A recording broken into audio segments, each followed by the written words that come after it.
Alors, comme promis, on reprend le direct parce que la pesée approche d'Alexandre et de la décision finale, on va dire, de ce secteur E. Alors, pour Alexandre, on lui a dit 5450. Ah, je sais pas, je crois pas que j'aurai ça. Mais son père vient de me dire qu'en général, il était plutôt du genre pessimiste. Donc, on va attendre, ça va bientôt arriver. Je vois la pesée qui approche. Et donc, c'est maintenant au moment.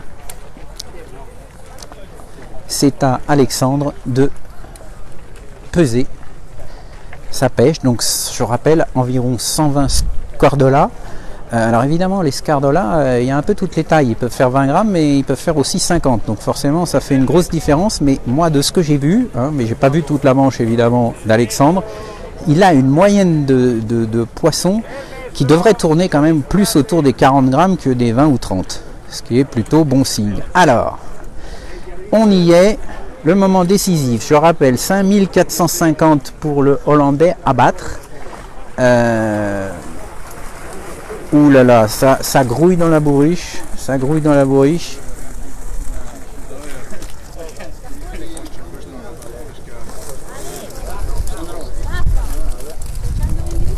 Alors.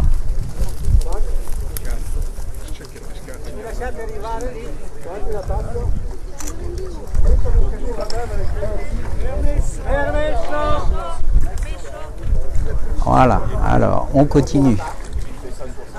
C'est une petite coupure, mais c'est bon, ça continue.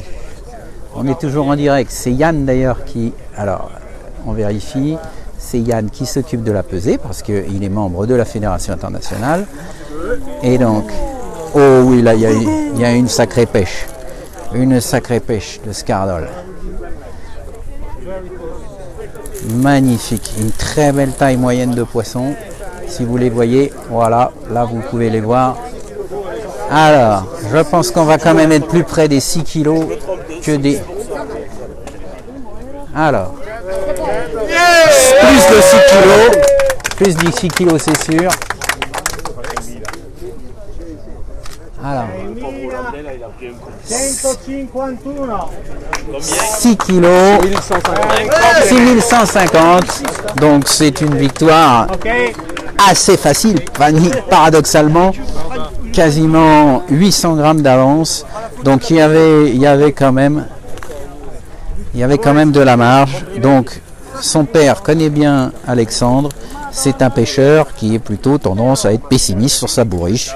Il y en a pas mal des comme ça, il y en a d'autres, Jean Desquet est aussi pas mal dans le genre. En tout cas, c'est une magnifique victoire confortable de secteur pour Alexandre Codin. Un grand bravo à lui. Alors, il faut qu'il signe la petite fiche. Là, il va le faire avec plaisir. Mais vraiment, on a eu que des compliments. Voilà. Bon, bah écoutez, ça c'est quand même une magnifique victoire. Encore une fois, d'Alexandre Codin qui, une nouvelle fois, montre son talent au niveau international. Il l'avait montré pendant des années dans les catégories jeunes. Et maintenant, ça fait son 3e championnat du monde senior. Et 3e performance de très haut niveau. Alors, les résultats complets de la première manche, on les publiera sur la page. Et puis ensuite, on fera une analyse un peu détaillée. On verra si on s'est complètement planté dans les pronostics. Je pense quand même que les Italiens devraient virer en tête à l'issue de cette première manche. Donc, je vous donne rendez-vous tout à l'heure à 18h30. Et en attendant, restez connectés. Suivez nos infos régulièrement sur la page Pêche de compétition en live. Merci à tous.